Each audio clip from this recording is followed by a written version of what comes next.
Welcome to the Chronicles of Lost Relations.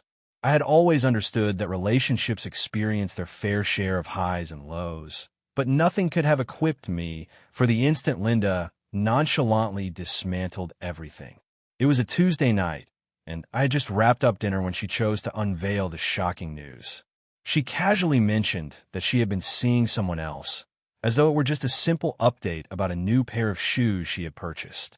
Without a trace of regret, without a moment's pause, and lacking even the decency to offer an explanation, I set my bowl down gently, attempting to absorb the weight of what I had just heard. "Are you serious?" She chuckled, twirling the wine in her glass. "Oh, please, don't pretend to be surprised. It's likely you had an inkling." She was right. Something had felled off for months. Late nights at work, her phone perpetually on silent, her abrupt disinterest in intimacy. However, having a suspicion and then hearing her confess it without an ounce of shame were entirely distinct experiences. I reclined, observing her demeanor. "So, what's the reason behind sharing this with me?" She simply shrugged, exuding an air of indifference. "I find no reason to continue with deception. You won't abandon me." That statement resonated more deeply than the admission itself. She wasn't merely confessing to infidelity, she was ridiculing me. She truly thought that regardless of her actions, I would remain in the same spot, covering all expenses like a naive fool. "Let's get honest, darling. Regardless of whether you choose to leave, you will still be obligated to pay me alimony. I would receive my share regardless." She smiled as if victory was already hers.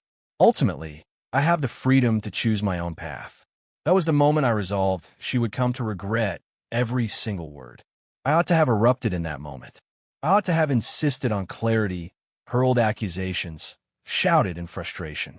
Instead, I merely nodded. That totally caught her off guard. She anticipated anger, sorrow, a confrontation. What she received instead was a husband who appeared to have resigned himself to his destiny.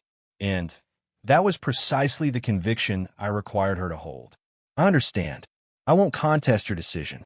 I spoke, my tone steady, bordering on apathetic. Linda's smile blossomed even more. "I had a feeling you would approach this with a level head." I rose from my seat, taking my plate to the sink, approaching the moment as if it were merely an ordinary evening. "Your happiness is what truly counts." She let out a breath of relief, as if she had narrowly escaped danger. Unbeknownst to her, the bullet was still on its path, poised to strike with a force beyond her wildest fears.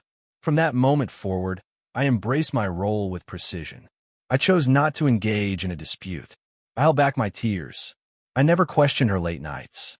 I truly supported them.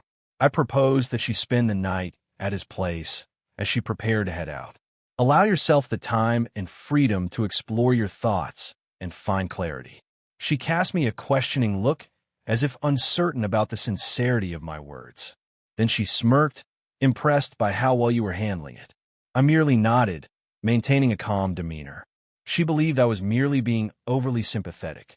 In truth, I was driving her further away, acclimating her to a life beyond our shared space. When a moment arrived for her to depart permanently, I was determined to ensure she would never have the chance to return.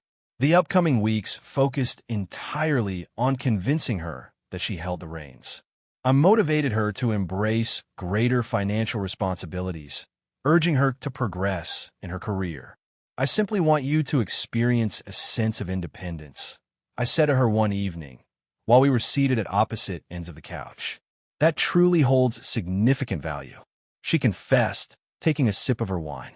"Many would hold on to resentment, yet you understand." A smile graced my lips. "Absolutely. I have always wished for your utmost happiness." She savored another sip, blissfully oblivious to my actions. I consented to place a few bills in her name, allowing her to feel a sense of empowerment, and she embraced it wholeheartedly without hesitation. "Look, this is exactly why I never felt concerned about sharing this with you," she remarked one evening. "Interacting with you is a breeze." A simple smile was all I offered. Unbeknownst to her, she was relinquishing her entire financial future with that signature.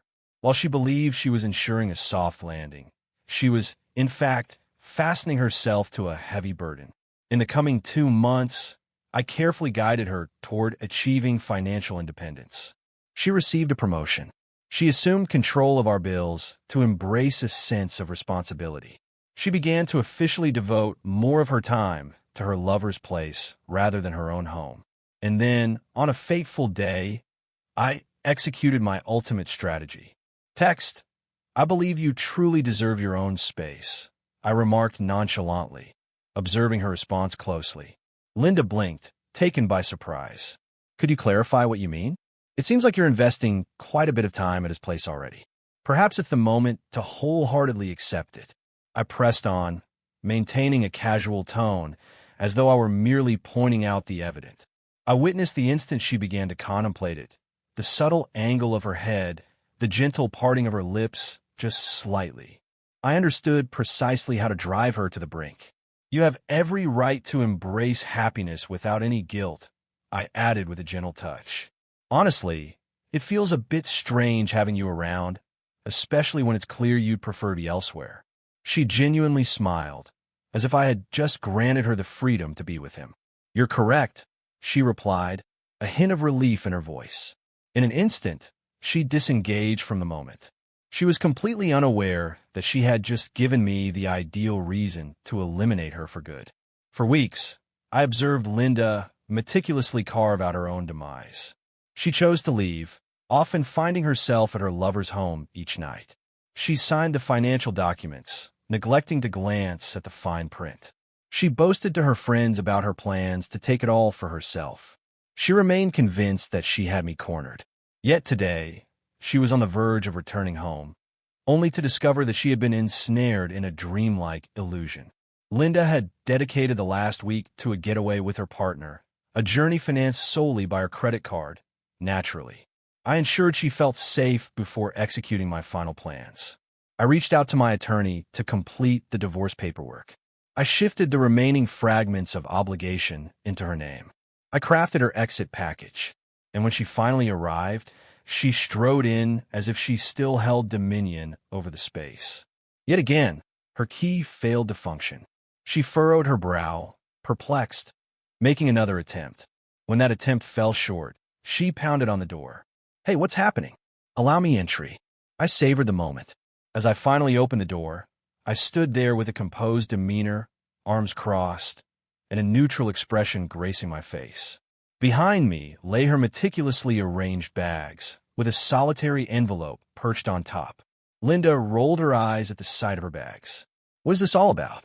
Is this a joke of some sort?" I moved to the side, indicating toward them with a wave of my hand. "Seriously, this place is no longer your home." She blinked slowly, her eyelids fluttering like delicate wings. For the first time in weeks, I witnessed a true bewilderment flicker across her features. "What do you mean? The divorce process hasn't even begun yet." I retrieved the envelope from the summit of her bags and presented it to her. "Indeed, we have." With a swift motion, she ripped it apart, her gaze darting over the initial sentences. The grin that had lingered on her face for months vanished in a heartbeat. "Have you submitted it yet? Has it really been 2 weeks already?" Her voice trembled, and she stumbled backward, clutching the doorframe. "However, we haven't even touched on the topic of alimony." I merely shrugged.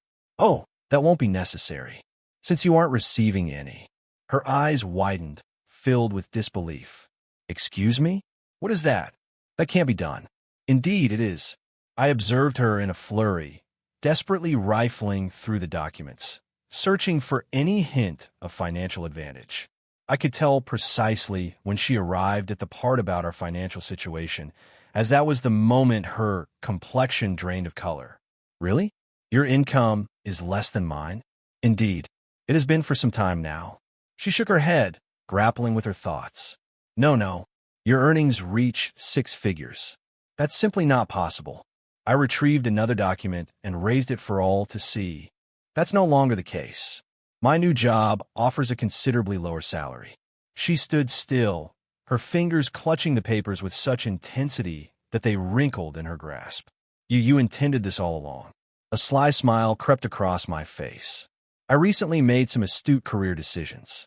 As she turned the page, A sudden realization washed over her. Hold on. Why does it indicate that I'm the main financial contributor? I rested against the doorframe, savoring each moment as the understanding unfolded on her face. As a result of your existence, her breath caught in her throat. She toggled between the financial statements, the debt breakdown, and the mortgage details, her hands quivering. And then she beheld it. What is the reason for the mortgage being in my name? Do you recall signing for it? Improved interest rate.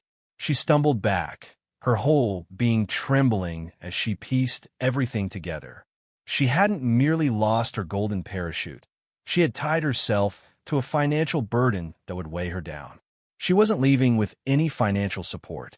She was departing in a state of financial ruin. Linda clutched the papers to her chest, her breath coming in fits and starts. This isn't right. I simply shrugged. Neither was dishonest. She looked at her bags, the weight of understanding settling in like a stone in water. Is that all there is? Are you really just going to cast me aside? I gestured toward the final document that remained in her grasp. I have no intention of tossing you aside. I have already made the necessary arrangements. She blinked in bewilderment, her grip on the papers growing firmer as she meticulously absorbed the final page. Her eyes grew large as she absorbed the rental agreement, the moving truck, the new address. Her complexion drained of color. This is the address he resides at.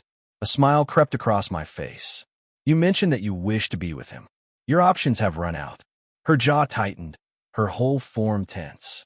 He doesn't want me to live with him. I pretended to be taken aback, lifting my eyebrows in surprise. Well, that's a bit uncomfortable. Her gaze was intense, filled with anger and embarrassment as she began to fall apart. Suddenly, her phone began to ring. She looked at the screen, her partner's name lighting up it like a harsh reminder. A sly smile crept across my face. If I were in your position, I would respond to that. It seems you may have just discovered the debt as well. Her face contorted, fingers quaking as she clutched the papers more firmly, as if they could somehow protect her from the harshness of reality. This was the moment. No spousal support. There is no financial assistance available. There is a lack of stability. No alternatives. She believed she had triumphed. Rather, she found herself utterly isolated. Linda lingered at the threshold, gripping the divorce papers as if they were an enigma she couldn't decipher. She continued to flip through the pages, fervently seeking something, anything, that might offer her an edge. This is quite perplexing, she whispered, her head shaking slowly.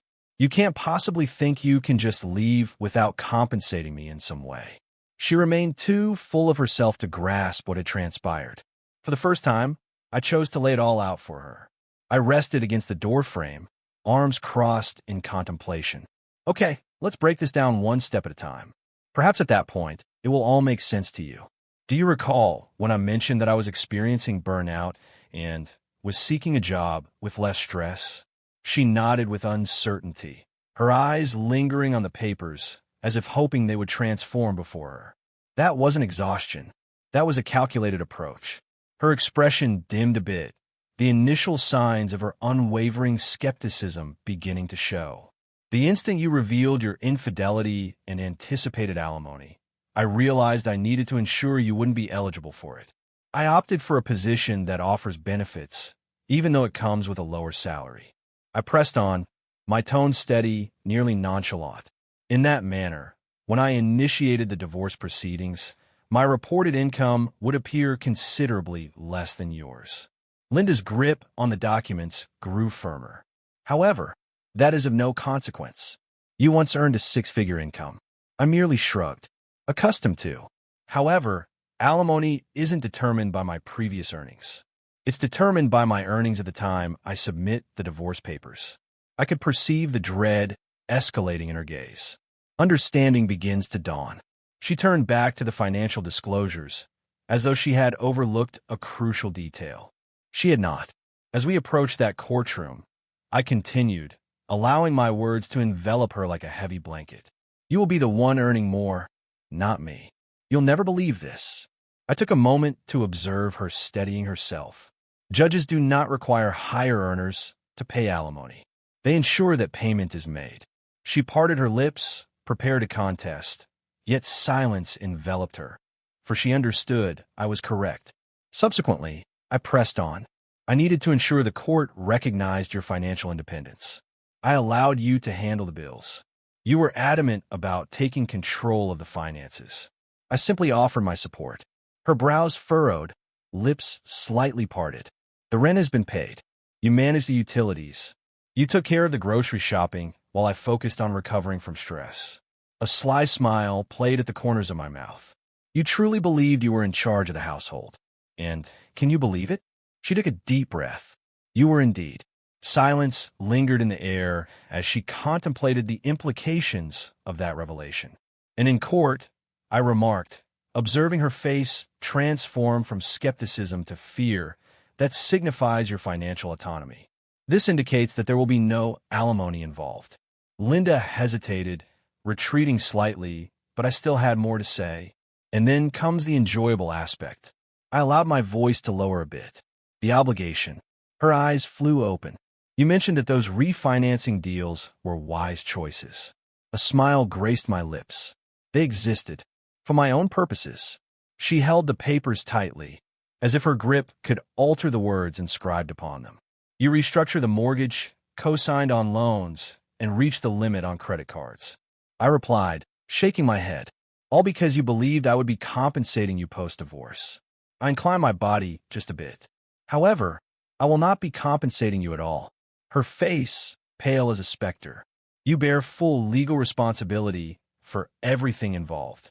Linda swayed gently, her breath hitching in quick, irregular gasps. Her universe was disintegrating, and she was aware of it. And just one final note. I placed it, observing as the last nail drove into her coffin. You left before we had a chance to file anything. This place is no longer your home. I inclined my head, allowing the truth to sink in profoundly. You've dedicated all your moments to your true partner. Her lips quivered. You were not expelled. I completed it, my voice unwavering. You departed by yourself. I observed her piecing together the last fragments. No home. Insufficient funds. There's no chance of prevailing against me in a legal battle. The understanding struck her with the force of a freight train. Elinda. She hesitated in her speech. It felt like uttering her name might pull her from this haunting dream.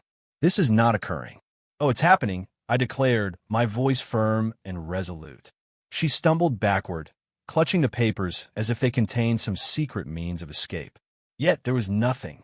Let's recap, shall we? I declared, stepping forward with intention. Your earnings surpass mine. You bear complete financial responsibility. All the debt is under your name, and you chose to leave on your own accord. I leaned in a bit closer, observing her eyes flit across the papers, hunting for anything that might offer her a glimmer of hope. And in court, that signifies you receive nothing.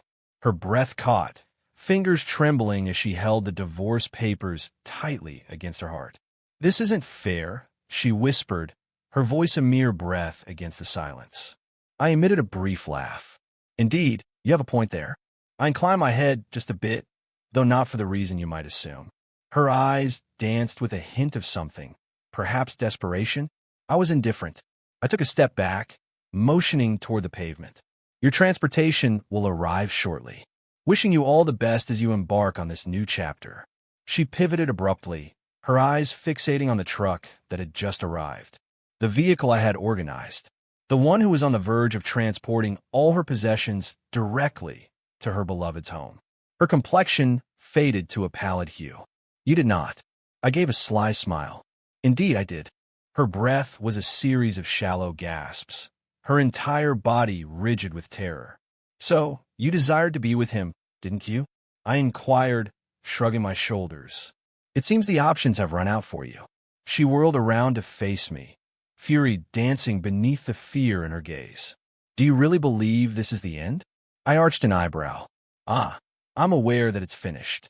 That's the essence of divorce. Her expression twisted in dismay. She remained motionless as the movers began to load her belongings, each item representing a fragment of her past being whisked away. With a swift motion, I pivoted and made my way back indoors. My abode. The home she believed would be hers from me. But at this moment, she possessed nothing. And then arrived the climactic scene, the courtroom. Linda entered with the anticipation of a confrontation.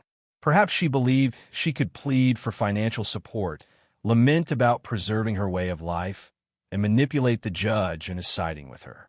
Yet, as soon as we took our seats, the weight of it all came crashing down on her. Not a single word escaped her lips. She remained there in utter silence while my lawyer presented everything with painstaking precision. She chose to leave on her own accord. She made a greater income than I did. She had achieved financial independence. She held full legal accountability for all financial obligations. The judge showed little to no hesitation. Mrs. Linda, they stated, their tone resolute, according to the financial records, you do not meet the criteria for alimony. Linda froze, her entire body tensing as if she had just received a sharp blow. Moreover, the judge stated that due to your financial stability, this court finds no justification for awarding you further compensation. That was the moment she broke. Hold on, that's not right. She wept, turning her head sharply in my direction, her eyes ablaze with fury. This was all part of your plan. You deceived me. I remained seated, serene and collected, my hands resting gracefully in my lap. The judge fixed her with a piercing gaze. Mrs. Linda, this court does not award alimony based on emotions. It is awarded according to financial necessity. According to your financial records, you have the means to support yourself quite well. She sank back in her seat, utterly overwhelmed. Her eyes revealed it all, a gradual dawning awareness that she had entered this situation believing she had it all under control, only to find herself with nothing at all. The judge presented the final divorce papers, and I signed them without a moment's pause. With a few swift movements of the pen, I found my liberation. As I exited the courtroom, her footsteps echoed behind me, relentless and urgent. Linda, I whispered to myself, feeling drained even before she began to speak. You believe you have it all figured out, don't you? She simmered, nearly bubbling over with rage. I pivoted gradually, absorbing the presence of the woman who once thought she could ensnare me for eternity. A subtle smirk played at the edge of my lips. Oh, I don't believe I'm particularly clever, I replied, holding her gaze with unwavering eyes. I'm aware of that. She clenched her jaw, her entire being quaking with exasperation.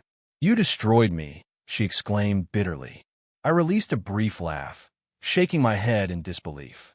No, Linda, I stated, my tone steady. You have brought this upon yourself. I simply allowed you to take the reins. She remained motionless, her lips parting and closing as if she wished to contest, yet found herself unable to do so. For she understood, beneath the surface, that my words held truth. She had been her own architect of fate, and there was no one else to hold accountable. Several months have passed since the divorce, and, to put it mildly, Linda is struggling. Her affair partner disappeared the moment she became a financial liability. Once her so-called friends discovered her financial situation, they began to pull away. She found herself settling into a modest apartment, and you won't believe what happened next. It's conveniently located adjacent to a freeway.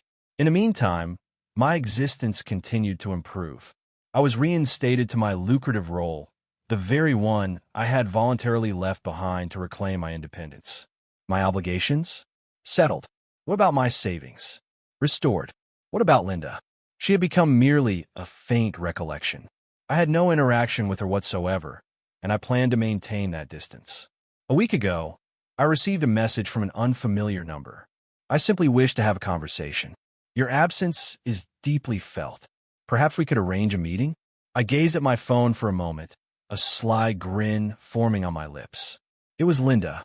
She believed she could simply glide back into my life, as if nothing had ever transpired, as if she hadn't made an attempt to ruin me, as if I would genuinely desire to encounter her once more. I chose not to reply. I simply cut off communication and returned to savoring my newfound, peaceful existence. She believed she had ensnared me for all time. Ultimately, she found herself with nothing. It's time to delve into the second tale.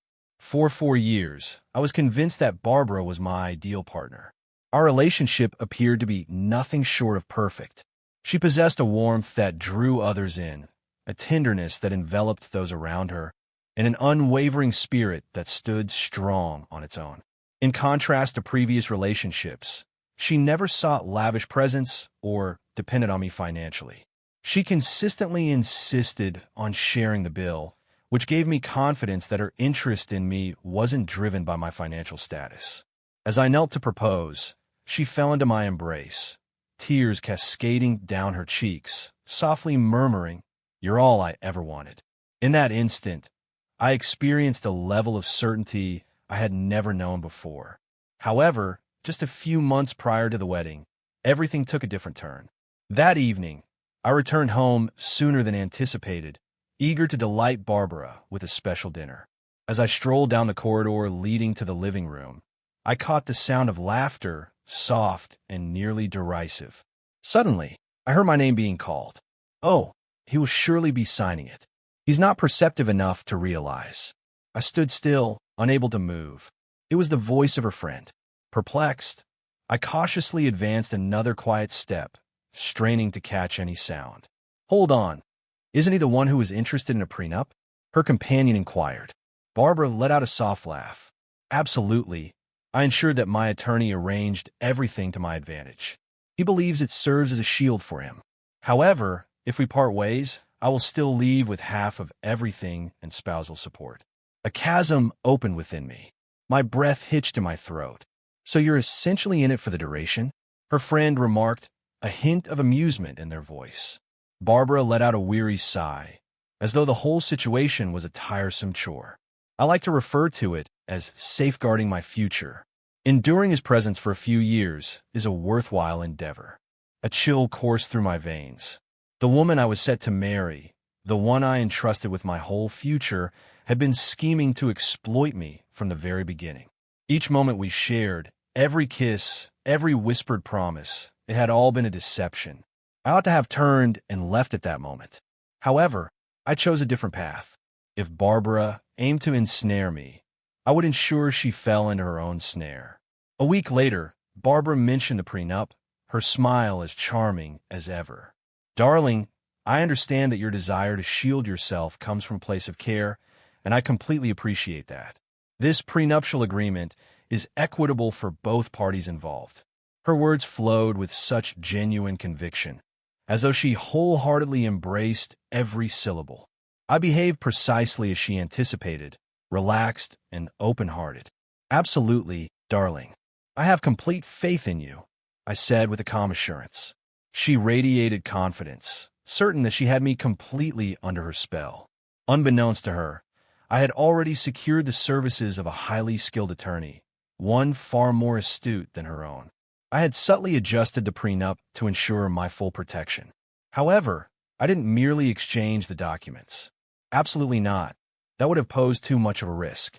I devised a scenario in which Barbara would inadvertently sign herself, believing she was merely correcting an error. A couple of days later, I mentioned it casually as though it were just a fleeting thought. "Hey, I finally received the final prenup documents from my lawyer." I informed her that all we needed to do was sign them and have them notarized. Barbara nodded with enthusiasm, believing she was just moments away from locking in her financial future. Upon our arrival at the lawyer's office, the wheels were set in motion. My attorney executed his role with precision, feigning confusion as he sifted through the documents. "Oh," he murmured, his brow knitting in concern. "I just realized we accidentally printed 2 versions. There exists the initial draft provided by your fiancé's attorney, alongside the updated final version." Barbara hardly flinched. For her, this was merely a trivial administrative mistake. I feigned ignorance, knitting my brow as I leaned closer. "Hold on, which one should we be signing?" Both versions were handed to Barbara by my lawyer. One was the initial agreement, the one that favored her. The alternative was my altered creation, crafted to utterly dismantle her strategy. Barbara skimmed through them without much thought. What would motivate her to do that? In her thoughts, victory was already hers. She rapidly turned the pages, focusing on the headers instead of the finer points. Text, "This one seems perfect," she declared with assurance, gesturing toward the revised version, the one that ensured my complete safety. I resisted the urge to smile. "Are you certain, darling?" I expressed my reluctance, pretending to hesitate, as I didn't want to ruin this opportunity. Barbara playfully rolled her eyes and gave me a gentle nudge. "Oh my goodness, just relax. Let's go ahead and finalize this so we can move on." She signed with unwavering confidence. And just like that, she relinquished all her power. We completed all the necessary steps in the presence of a notary, ensuring it is legally binding. Her attorney was there, ensuring she couldn't later argue that she was unaware of the terms. All details were meticulously captured and noted. She had unwittingly stepped right into her own snare, completely unaware of it. At this point, my only task was to bide my time. Barbara envisioned a wedding straight out of a cinematic masterpiece, the kind that captures hearts and imaginations alike. The location was an opulent estate elevated above the city, providing stunning vistas. The list of attendees featured a multitude of relatives, companions, and notable figures. The decor exuded opulence, with countless white roses, glimmering chandeliers, and a live orchestra serenading the atmosphere with gentle classical melodies. This was more than a wedding. This constituted a declaration. For years, she had flawlessly embodied her part, tolerating what she perceived as a tedious yet affluent fiancé, determined that this was the moment she would ultimately achieve lasting financial stability. It's unfortunate she was blind to the impending events. I found myself at the altar, clad in a bespoke tuxedo, my face a mask of inscrutability. I felt completely at ease. I felt no enthusiasm. I was just biding my time. For months, I allowed her to think she had me completely under her control. I observed her meticulously orchestrate every aspect of this wedding, believing it was the occasion she would formally ensnare me. But today marked the moment she lost it all. The orchestra commenced its performance.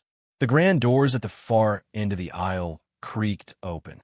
Barbara entered, adorned in an exquisite white gown, embodying the image of a radiant bride she feigned to be. Her gaze locked onto mine, and a smile graced her lips, blissfully ignorant of the impending doom she was striding toward.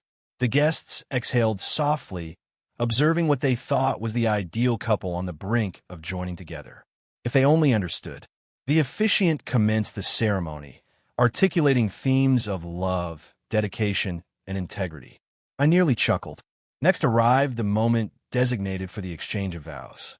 I lifted my hand, interrupting the priest in the midst of his words. A silence enveloped the audience. Barbara furrowed her brow, tilting her head in perplexity. Before we proceed, I want to pause for a moment to express my gratitude to my amazing fiancé, I said, my voice unwavering. The guests laughed, thinking I was on the verge of delivering a sentimental, romantic address. I would like to express my gratitude for her willingness to sign a prenup that is both fair and honest. Complete stillness. Barbara's smile disappeared. She blinked, a look of confusion crossing her face, as if my words hadn't quite registered. "Darling," I pressed on, shifting my gaze to her, aware that we were surrounded by those we cherish, and I felt the need to confirm once more. "Are you still on board with the prenup?" Her whole form became rigid. Her hands gripped the bouquet with such intensity that I feared the flowers would break apart. "What prompts us to discuss this at this moment?" she inquired, her tone unusually elevated. "I want everyone present to see the depth of our trust in one another. It's merely a formality, isn't it? It remains unchanged, unless you intended to abandon me." Whispers flowed among the attendees. Barbara's complexion drained of color. I noticed her gently shake her head, a quiet plea for me to cease. I chose to overlook her. I spoke to the audience. "The agreement we established guarantees that if one of us engages in infidelity or deceit, they will leave with nothing." Gasping. "It ensures that all financial assets stay distinct unless combined through mutual consent. For instance, if my wife intended to marry me, then divorce me, and claim half of my assets." I allowed the words to linger in the atmosphere. That approach isn't feasible. Barbara's bridesmaids cast anxious looks at one another. Her parents appeared apprehensive. Barbara's father inclined his body closer. "Barbara, what is he referring to?" She stood still. "I believe this isn't the right place for such a discussion," she murmured. "Oh, I believe we ought to." I grinned, relishing the experience. Ultimately, it's a straightforward inquiry. If you truly care for me, then the prenup shouldn't be a concern, correct? She lingered in uncertainty. Her parents fixed their gaze on her, anticipation hanging in the air as they awaited a response. The guests exchanged hushed tones, eagerly retrieving their phones, with some already capturing the moment on video.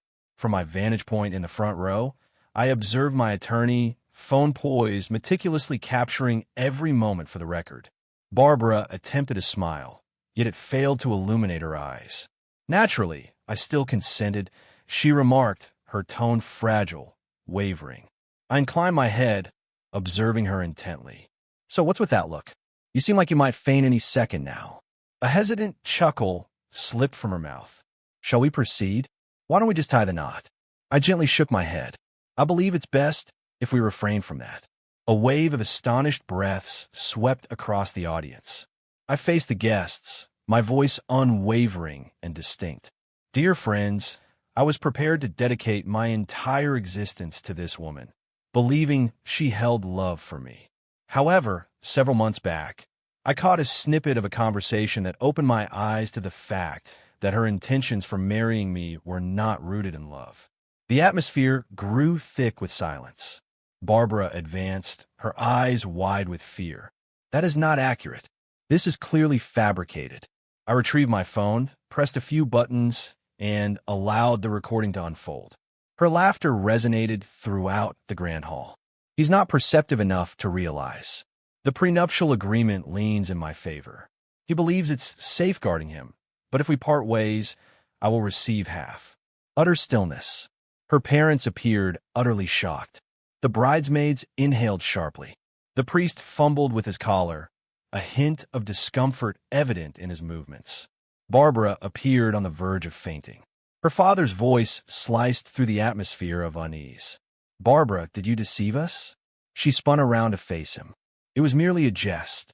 "Darling, you're being a bit dramatic. Exaggerating." I released a dry, mirthless laugh. "You intended to betray me and find amusement in it. But you know what, Barbara? The prenuptial agreement you signed does not benefit you. It resides within me." Her face lost all its hue. "Excuse me?" she murmured softly. I shook my head in disbelief. "It seems you may not have fully grasped it, have you? You believed you were choosing the option that served your interests best." I leaned in a bit closer, softening my voice so that it was just audible to her. "You were not." Her eyes brimmed with tears. She faced me, her hands quivering with uncertainty. "Kindly, I will still marry you. Simply disregard the prenup." She extended her hand toward mine. I took a step back, my head shaking in disbelief. "Absolutely not, Barbara. If you truly cared for me, you wouldn't have paused for a moment." Her fingers clenched into tight fists at her sides. The burden of understanding crashed down on her in a single moment. I pivoted and strode off. Barbara found herself abandoned at the altar, her humiliation profound and irreparable. Her family, seething with anger, turned their backs on her completely. The guests murmured among themselves, laughter bubbled up, while some shook their heads in astonishment. After years of conviction that she had amassed fortune, she suddenly came to the stark realization that she possessed nothing at all. What about me? I stepped outside, slid into my car, and drove off liberated. As I stepped out of the wedding hall, it felt as if Barbara's entire universe crumbled around her. Her parents were livid. Her bridesmaids regarded her as if she were a source of danger. The guests murmured quietly, their initial confusion morphing into a sense of judgment. The priest hesitantly shut his book, feeling uncertain about his next move. Barbara remained motionless at the altar, a wave of humiliation washing over her as she faced the gaze of hundreds. What about me? I had just turned my back on the greatest error of my existence. She had envisioned this day as the culmination of her triumph. Rather, it marked the day she lost it all. Barbara's parents had always held me in high regard. Her father, a highly regarded entrepreneur, frequently expressed to me that he viewed me as the son he never had. Yet now, as they gazed upon their daughter, their expressions were dominated by sheer revulsion.